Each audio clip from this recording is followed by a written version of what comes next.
एक खूबसूरत गांव में दो खानदान पास पास रहते थे। ये दोनों खानदान रिश्तेदार थे, यानी कजन्स।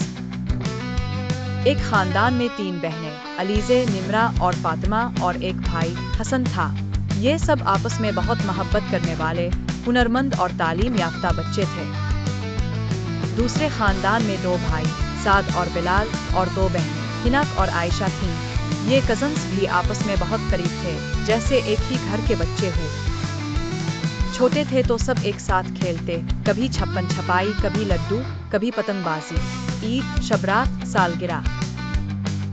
सालगिरह हो आम दिन, उन सब का वक्त इकट्ठे ही गुजरता था।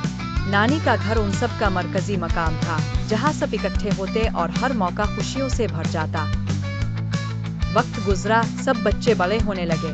अलीज़े डॉक्टर बन गई, साद इंजीनियर, फातिमा ने टीचिंग शुरू की, बिलाल ने अपना कारोबार संभाला। हसन और आयशा यूनिवर्सिटी के दिनों में एक दूसरे के और करीब आ गए। रफ्ता रफ्ता घर वालों को भी उनकी पसंद का अंदाजा हुआ। फिर एक दिन दोनों खानदानों ने आपस में मशवरा करके हसन और आयशा की निस्बत तय कर दी। ये निस्बत सिर्फ 2 दिलों की नहीं, बल्कि 2 खानदानों के रिश्ते को मजीद मजबूत करने वाली बनी।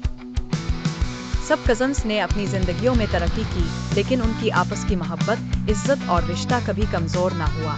जब भी कोई मुश्किल आई, ये सब एक दूसरे के साथ खड़े रहे। जब कोई खुशी आई, वो सब के लिए थी।